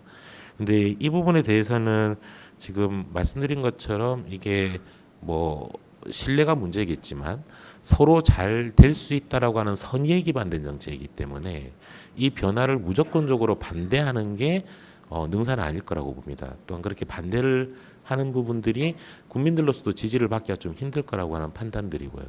그래서 어떻게 보면 의료계 쪽에서도 이런 상생을 위한 정책을 좀 더 이번 기회에 어떻게 전체적인 의료 체계를 올바른 방향으로, 이 올바르다고 하는 방향이 국민들에게나 혹은 의료 공급자들에게나 둘 다 공이 좀 올바르게 개혁할 수 있는 것인지 그 그림들을 그려내고 그 그림을 이번 기회에 좀 실현할 수 있는 계기로 좀 의료계 쪽에서 삼으셨으면 어떨까라는 게 이제 저희들 정부의 생각입니다. 그거를 위해서 지금 계속적으로 논의를 하고 있고 바라건대 좀 더 좋은 결과가 나올 거라고 기대하면서 계속적으로 좀 논의를 해나가고 있는 중입니다. 이상이 전체적인 좀 계획에 대한 설명드렸고, 아마 아까 김윤 선생님이 발표하셨던 후반부의 내용들이 사실 이런 내용들을 상당히 많이 담고 있습니다. 차제에 보장성 강화와 의료 개혁을 동시에 추구해야 되는 정책의 프레임상 의료 개혁적을 이런 식으로 좀 전개하자라고 하는 내용들을 발표자께서 상당 부분 넣으셨고요. 그 내용들이 보면 의료 전달 체계를 좀 강화하기 위한 각종 수가들의 조정이나 기능 쪽에 대한 조정안들이 있었고, 저희도 그런 의견들에 대해서 상당 부분 공감은 합니다. 다만 이 부분들은 굉장히 거대한 변화들이기 때문에 이 카운터 파트너라고 할 수 있는 의료 공급자 쪽이나 혹은 국민들 쪽도 전체적인 좀 동의가 충분한 가운데서 일어나야 되는 변화라고 보고 있습니다. 그래서 어떻게 보면 이제 지금 논의하고 있는 이 시기 어느 정도까지 변화의 폭을 가져갈 것이냐, 얼마나 큰 정책들을 집어넣어서 의료개혁을 동반시킬 것이냐라고 하는 부분들이 사실은 대한민국 의료 체계에 있어서 굉장히 중요한 시기가 될 거라고 보고 있습니다. 그 결정들은 좀 더 저희 정부 입장에서도 좀 더 가감하고 합리적으로 개혁할 수 있는 방안을 했으면 좋겠다는 게 입장인데, 이 부분들에 대해서는 사회적 합의를 좀 해보면서 논의를 계속 진행시키도록 하겠습니다. 그리고 토론자분들께서 좀 제안하신 부분들에 대한 내용들을 간단히 좀 설명드리면, 의약품에 대한 보험 확대 필요성에 대해서는 저희도 충분히 공감하고 있습니다. 다만 이제 현재 지금 건강보험 보장성 대책은 초기에는 아마 저희가 비급여 의약품보다는 현재 보험은 되고 있지만 범위가 굉장히 좁은 의약품들을 확대시키는데 주력해 나갈 예정입니다. 이 부분들은 저희 보험 재정 때문에 지금 적응증을 상당히 좁게 뒀거나 혹은 앞에서 좀 일부 부분적으로 문제가 좀 제기됐던 허가 초과의 문제들 뭐 이런 것들 때문에 쓸 수 없게 돼 있다든지 굉장히 복잡한 절차를 거쳐야지만 쓸 수 있게 돼 있는 그런 문제들을 푸는데 좀 주력하면서 보험의약품 쪽을 확대시키는데 주력하게 될 거고, 이제 비급여 의약품, 아예 보험이 적용되지 않는 의약품들은 약가 협상의 문제에 대한 개선책들을 좀 충분히 고려해서 진행을 할 예정입니다. 이게 협상 쪽에 있어서는 지적하시는 위험 분담제를 비롯해서 좀 더 협상을 스마트하고 좀 영리하게 할 수 있는 방법들을 고안해내고 그런 제도 교육을 동반시키면서 이 비보험 의약품들을 급여하는 쪽으로 좀 할 예정입니다.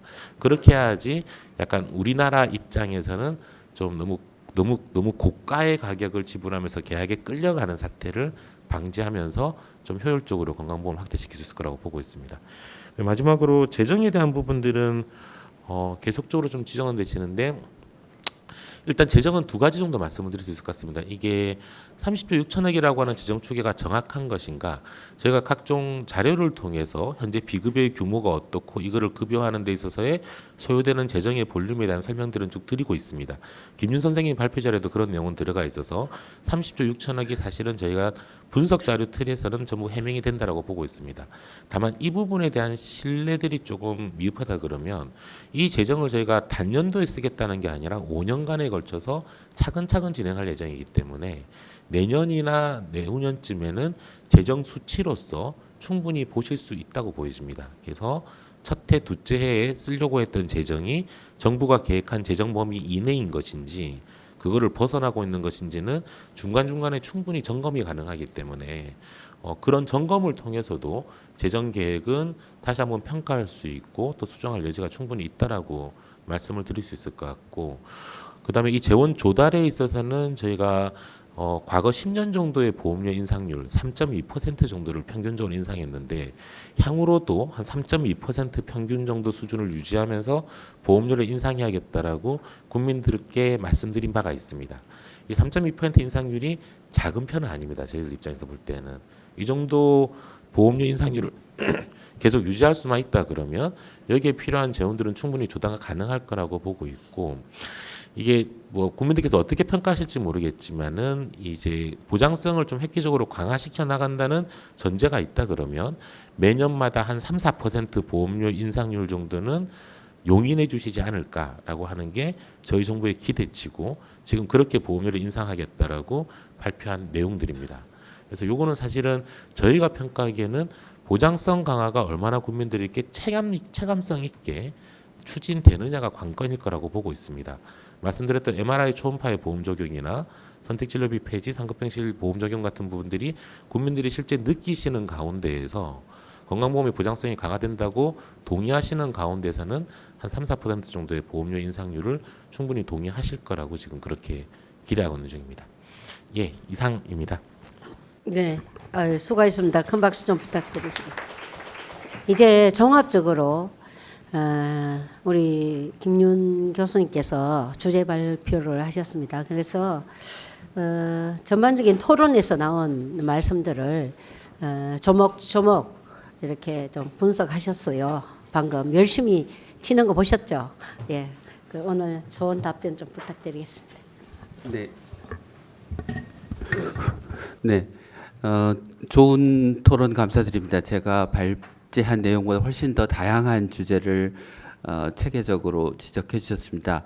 한 서너 가지만 짧게 말씀드리겠습니다. 먼저 그 의약품의 보장성 강화 관련해서는 우선 그 정부가 향후 가지고 있는 보장성 강화 계획이 무엇인지에 대해서 뭐 좀 그 아마 조만간 내놓으시리라고 생각하는데 그 계획을 좀 구체적인 계획을 밝혀주실 필요가 있다라고 생각합니다. 현재는 너무 정보가 부족해서 어떤 의견을 내기가 좀 쉽지 않은 상황인 것 같습니다. 두 번째는 의약품 보장성 강화에서 접근성을 높이되 평가와 퇴출을 강화하는 방식에 대해서 많은 토론자분들께서 같은 의견을 제시해 주셨고 저도 마찬가지 생각입니다.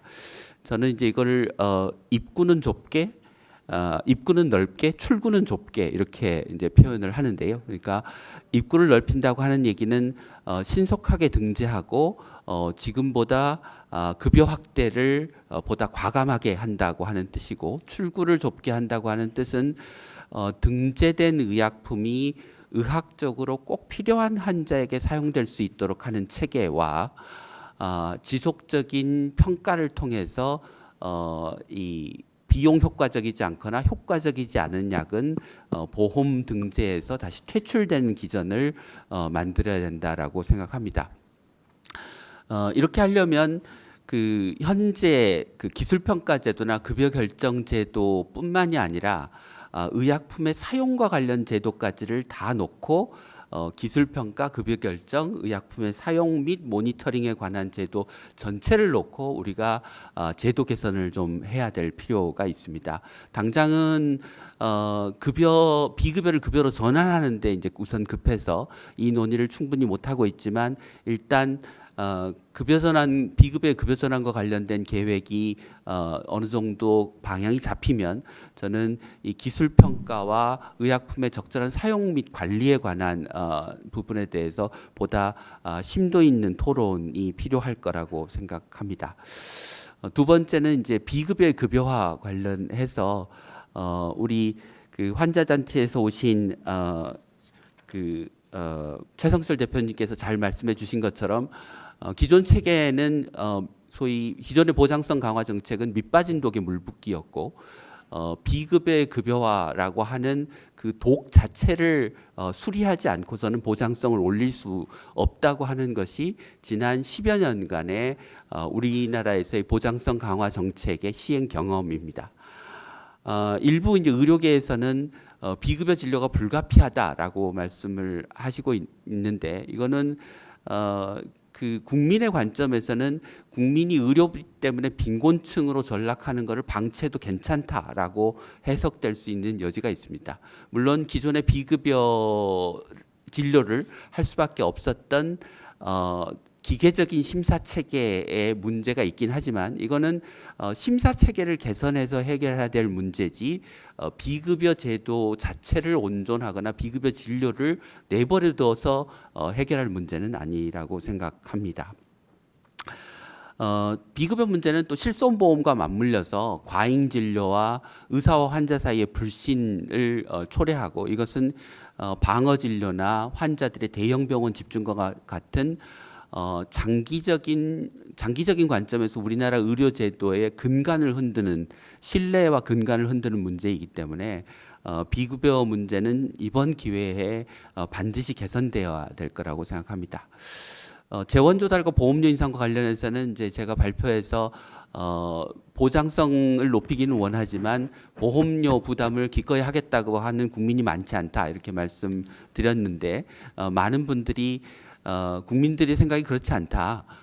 충분히 합리적으로 설명하고 보장성 강화의 효과를 체감하면 기꺼이 보험료를 내겠다고 하는 국민이 많다라고 말씀하셨는데 저도 거기에 동의합니다. 그러니까 제가 그 거꾸로인 설문조사 결과를 보여드렸던 이유는 반대로 국민들이 체감할 수 있는 보장성 강화 대책, 건강보험료를 내는 게 왜 국민들에게 유리한지 그렇게 유리하게 만드는 제도적 개편으로서 실손보험 제도의 개편의 중요성을 역설적으로 강조한 것이라고 이해해 주시면 될 것 같습니다. 끝으로 전달체계 개편에 대해서 말씀드리고 싶습니다. 그러니까 전달체계 개편은 이 당장의 보장성 강화 정책이 성공적으로 추진돼도 중요하지만 장기적으로 우리나라 건강보험의 보장률을 높이는 데 있어서의 전제 조건입니다. 그러니까 지금처럼 동네 의원과 대학병원이 같은 환자를 놓고 무한 경쟁하고 그 무한 경쟁 체제에서 지속적으로 공급 과잉이 일어나고 그래서 동네 의원도 MRI를 사고 동네 의원에서 대학병원에서 진료해야 될 환자를 보고 항암제를 쓰고 이런 구조는 보장성을 강화해서 본인 부담률을 낮추면 낭비적인 지출이 너무 많아져서 사실은 보장성을 올리는 데 있어서의 큰 걸림돌이 될 수밖에 없습니다. 그러니까 국민 입장에서 보장성을 강화하기 위해서도 의료 전달체계 개편이 필요하고 의료계 입장에서는 무한 경쟁에서 벗어나서 상생의 구조를 만들기 위해서도 전달체계 개편이 필요하다는 점을 이해해 주셔야 될 것 같습니다. 두 번째는 기회의 문제입니다. 그러니까 전달체계 개편이라고 하는 것은 적지 않은 돈이 재정이 들어가는 일이고 의료계의 복잡한 이해관계를 풀어내야 되기 때문에 정치적인 동력이 상당히 있어야 됩니다. 일단 무슨 말씀이냐면 지금 건강보험의 누적 흑자가 21조가 있고 대통령의 이름을 걸고 내놓은 문재인 케어라고 하는 정책이 있는 정치적인 동력이 있는 상황에서 해결 가능한 문제라는 뜻입니다. 그러니까 이 시기를 놓치면 아마 단기간 내에 전달 체계를 개편할 수 있는 재정 확보나 정치적인 동력을 확보하기는 쉽지 않을 것이라고 생각합니다. 다시 한번 의료계의 미래와 우리나라 보건의료 체계, 건강보험의 미래를 위해서 의료계가 전달 체계 개편에 대한 합리적이고 객관적인 판단을 해주시기 바라고 이것을 정치적인 선거의 전략의 일부로 활용하시기는 의료계 지도부의 어떤 책임감을 생각하신다면 더 이상 이것을 정치적인 도구로 활용하지 않으셨으면 좋겠습니다. 이상입니다. 예, 우리가 시간을 아주 정확하게 잘 맞췄습니다. 건강보장성 강화를 통해서 우리 환자들이 아팠을 때 빈곤으로 빠지지 않고 정말 안심하고 병을 치료할 수 있는 그런 좋은 나라 만드는데 우리 모두가 함께 하겠다는 각오를 다지는 시간이 된 것 같습니다. 김윤 교수님께서 주제 발표와 더불어 마무리 발언까지 해주신 데 대해서 감사를 드리고 한국제약바이오협회 장호순 상무님, 중앙보건협회 혈액종양내과 김봉숙 교수님, 더불어민주당 조원준 전문위원님, 한국환자단체 대표 최성철 대표님, 쿠키뉴스 조민구 기자님, 보건복지부 손용래 팀장님 모두 수고하셨습니다. 우리가 아파도 걱정 없는 나라 만들기 위해서 우리 모두가 책임과 의무를 다하면서 함께 손잡고 멋진 나라 만들어 보겠습니다. 감사합니다.